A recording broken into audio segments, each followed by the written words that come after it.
Journal sur FM Télévision. Mesdames et messieurs, bonsoir et bienvenue. Tout de suite, le journal. Prospective, mesdames et messieurs, merci de la...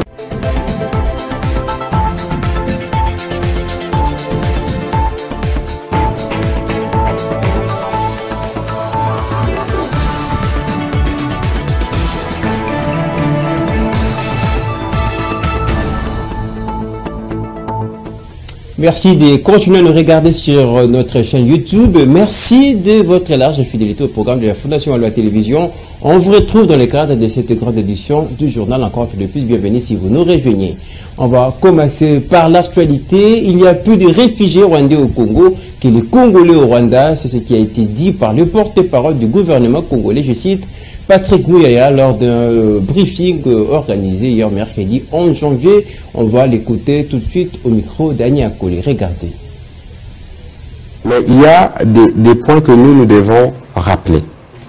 Premièrement, il y a plus de réfugiés rwandais au Congo que des réfugiés congolais au Rwanda. Et cette question a fait l'objet des discussions entre les deux gouvernements. Les deux chefs d'État étaient là à Luanda en juillet dernier. Si vous regardez la feuille de route, il est prévu que l'on traite cette question de réfugiés dans une tripartite avec le Haut Commissariat pour les réfugiés. Je peux vous donner des chiffres à titre indicatif parce que du côté congolais, ce travail a été fait. Les chiffres au 30 novembre 2022 disent qu'il y a à peu près 77 000 réfugiés congolais au Rwanda qui sont du fait des agissements du gouvernement rwandais. Parce que, souvenez-vous qu'en mai 2021, lors de l'éruption, les Congolais qui s'étaient réfugiés de l'autre côté n'ont pas voulu rester un seul jour de plus. Et ils sont tous rentrés. Souvenez-vous, c'est récent. Et donc, il y a ces réfugiés qui sont là-bas, qui malheureusement sont instrumentalisés pour de fins politiques. Quelquefois, c'est inhumain parce que dans l'attitude dont fait montre le président Kagame, même si j'ai vu qu'il y a eu une tentative de recul sur le sujet, mais il a dévoilé ses vraies intentions. Ça veut dire que pour lui, les droits humains n'ont aucune valeur parce que vous ne pouvez pas vous permettre en tant que chef d'État, vous vous dites panafricaniste, de faire un chantage à la communauté internationale sur des vies humaines. C'était là le ministre Patrick Muyaya, porte-parole du gouvernement au micro de Annie Akoli. On va continuer dans l'actualité. La liturgie a gagné du terrain dans la cour des inspecteurs de l'EPST. Le ministre de tutelle a tapé du poing sur la table hier mercredi au cours d'un échange au lycée Mama Diakeba à Limete avec le corps inspectoral. Reportage Alexandre Kamania et Enoch Mafouka. Le ministre Tony Mwaba estime qu'il était temps de siffler la fin de la récréation dans la cour des inspecteurs. Le patron de l'EPST est largement revenu sur la lutte contre les antivaleurs qui minent ces sous-secteurs, mais aussi sur la léthargie dont font montre les inspecteurs. Nous venons d'initier une série de rencontres directes avec les inspecteurs. Il faut les réveiller, les engager à lutter contre les antivaleurs, à travailler pour élever la qualité de l'enseignement dans nos écoles, mais aussi à veiller sur la mesure de la gratuité. Le message du ministre Tony Mwaba était sans nul doute très percutant. La preuve, c'est la réaction de l'inspecteur principal provincial de la province éducationnelle de Mwamba. Son Excellence a recadré les choses. C'était clair. C'était clair. Et toute autre intervention qui se respecte n'allait tomber que dans l'hérédite. De ce côté-là, nous avons apprécié cette méthodologie-là. La satisfaction était aussi le partage de l'IPP de Kin Plateau qui est plus que déterminé à prendre en compte les nouvelles orientations du ministre des tutelles. Souvent, les ministres qui sont passés avant ne le faisaient pas, mais lui a pensé venir nous rencontrer. C'était vraiment une bonne chose. Et il nous a orientés pour que nous puissions améliorer notre travail. Il faut dire que le ministre de l'EPST avait pris le temps de scruter les mots qui gangrènent ces sous-secteurs lors d'une série de rencontres avec tout le corps inspectoral. On va parler à présent du 9e jeu de la francophonie qui démarre fin juillet prochain en République démocratique du Congo. Le Premier ministre et quelques membres de son gouvernement ont inspecté les travaux qui se déroulent au stade de Martyrs de la Pentecôte au stade de Tata Raphaël le mardi dernier. Sam Lukonde pense qu'il faut accroître le suivi financier au même titre et que le suivi est technique. On va l'écouter à travers les micros de votre rédaction. Nous sommes ici dans le cadre des suivis, des travaux qui sont exécutés dans le cadre des 9e Jeux de la francophonie qui vont se dérouler ici à la fin du mois de juillet, au début du mois d'août de cette année 2023 à Kinshasa. Ce sont des Jeux que nous avons voulu accueillir selon la volonté de son Excellence Monsieur le Président de la République pour non seulement le rayonnement de la francophonie dans ce pays qui est finalement le plus grand pays francophone du monde, et puis, à côté de cela, avoir cette grande fête de la jeunesse, surtout dans ce message d'espoir que nous devons donner, indépendamment de tous ces défis sécuritaires que nous avons, particulièrement à l'est de la République démocratique du Congo. Nous étions ici au mois d'octobre de l'année passée et nous avions promis de faire un suivi sur les travaux qui doivent s'exécuter. Nous avons fait aujourd'hui 2 sites principaux, le site Tata Raphaël ainsi que le site du stade des Martyrs, qui vont accueillir plusieurs disciplines qui vont se dérouler dans le cadre de ces Jeux. Et d'autres sites, bien sûr, restent à visiter. De ce que nous avons vu, nous estimons qu'il faut encore accroître non seulement le suivi technique, mais surtout le suivi financier des travaux qui doivent s'exécuter de manière à ce qu'on puisse être dans les délais. Parce que nous avons des équipes qui nous suivent et qui nous accompagnent, et nous les remercions pour cela, dans le cadre de la francophonie. Et puis les FARDC ont renforcé les capacités de plus de 500 militaires. Ces derniers proviennent d'une formation au centre militaire de Lukusa à Bunia. Ces soldats seront déployés dans les zones occupées par les groupes armés. Reportage. Province de l'Ituri. Plus de 700 éléments venus du centre militaire de Lukusa ont reçu une formation complémentaire à Bunia. C'est le technique de combat, le droit international humanitaire et les règles d'engagement ainsi que la discipline critères du succès au sein de FARDC. Durant 3 mois, ces soldats ont été outillés par des instructeurs de l'armée régulière, de la 32e région militaire et de la garde républicaine pour se rendre compte de leur performance avant leur déploiement sur terrain. Le gouverneur militaire, le lieutenant général Luboyanka Johnny, accompagné des membres du comité provincial de sécurité de l'Ituri, a palpé du doigt ce mardi au centre d'instruction de Rwampara, situé à environ 17 km du chef-lieu de l'Ituri, aux manœuvres et démonstrations de tir dans le théâtre des opérations.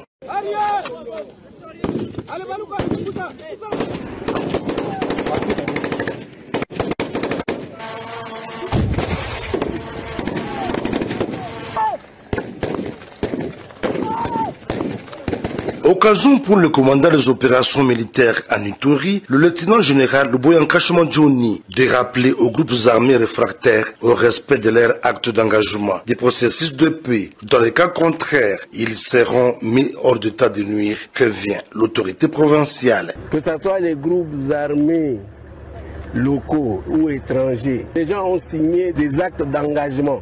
Et donc, ils doivent respecter ces actes d'engagement-là.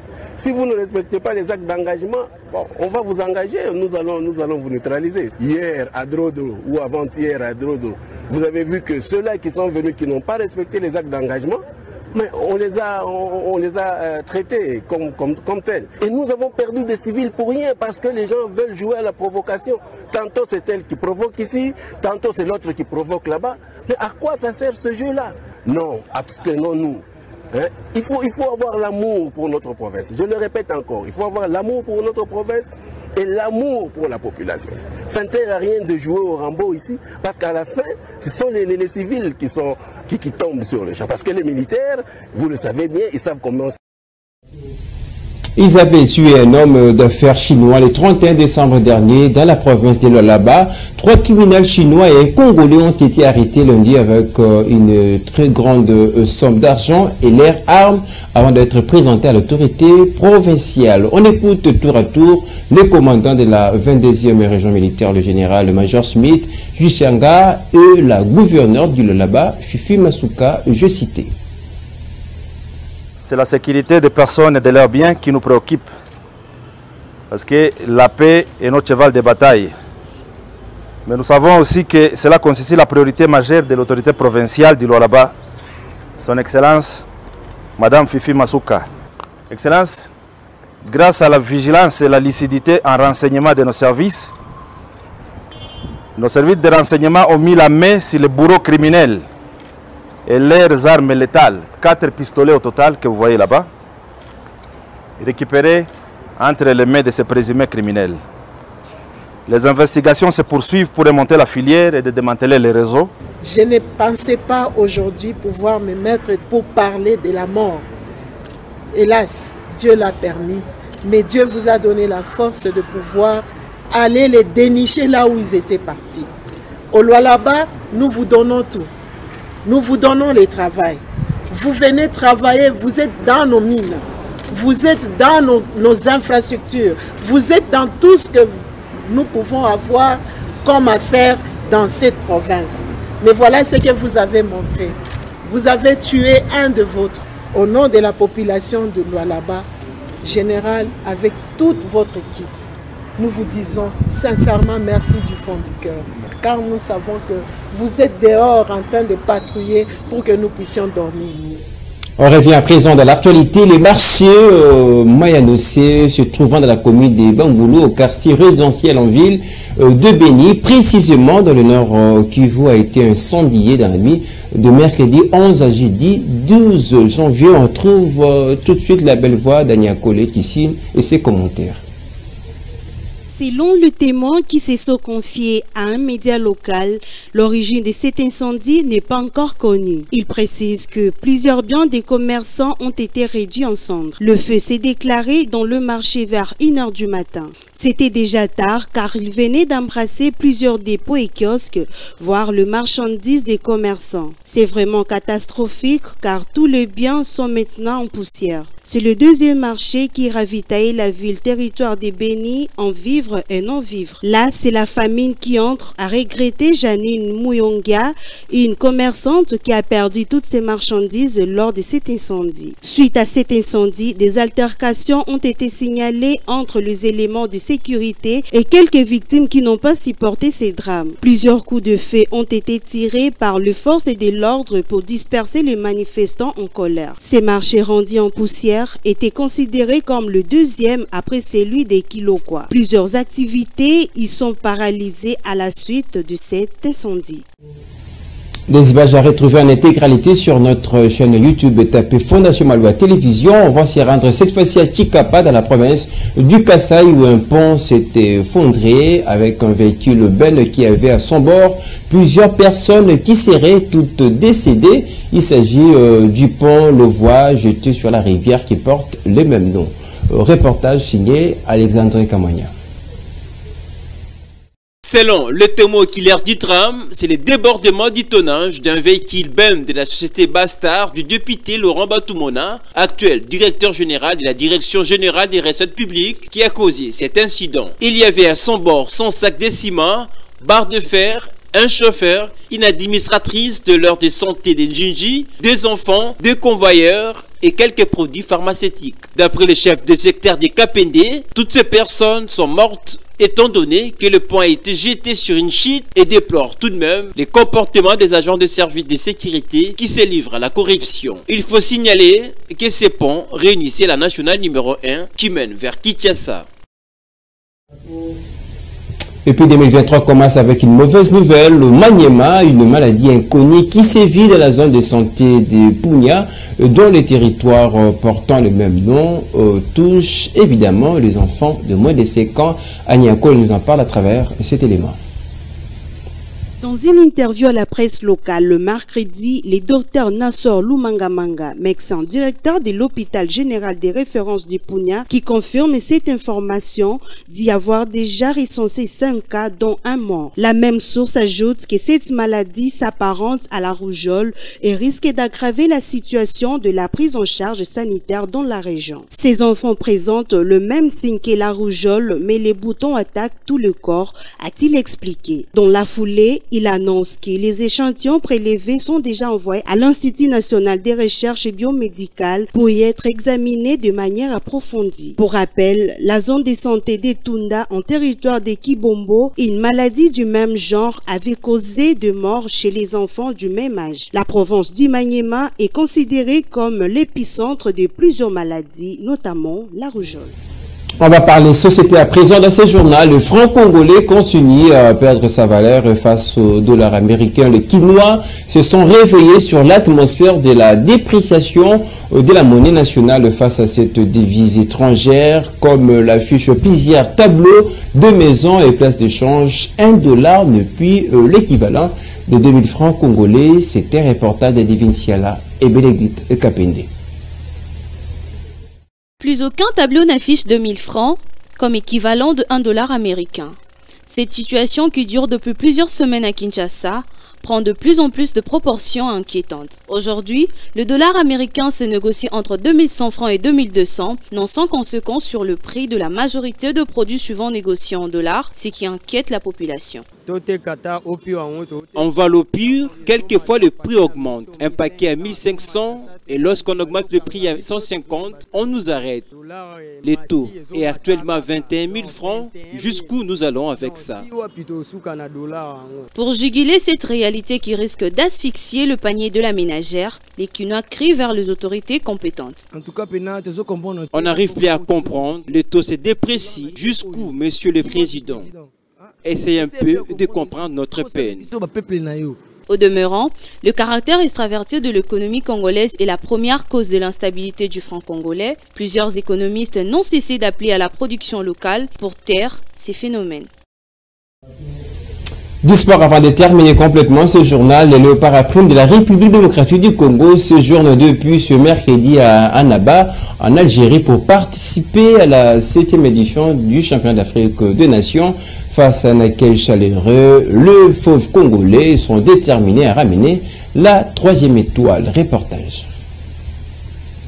La délégation des léopards locaux de la République démocratique du Congo est arrivée enfin ce mercredi 11 janvier à Annaba, en Algérie, en prévision de la 7e édition du championnat d'Afrique des Nations. Chana Sigle, prévu du 13 janvier au 4 février 2023, conduite par le secrétaire général adjoint de la Fédération congolaise de football association, Patrice Régnier Mangenda, je citais, la délégation congolaise a atterri à l'aéroport Rabat Bidat de Adaba. Les Congolais y sont arrivés à bord d'un avion de la compagnie Tunis Air Express en provenance de Tunis, où ils ont disputé 2 matchs amicaux de préparation pour une victoire 3-1 contre la Libye et une petite défaite contre le Mali sur la marque 1-0.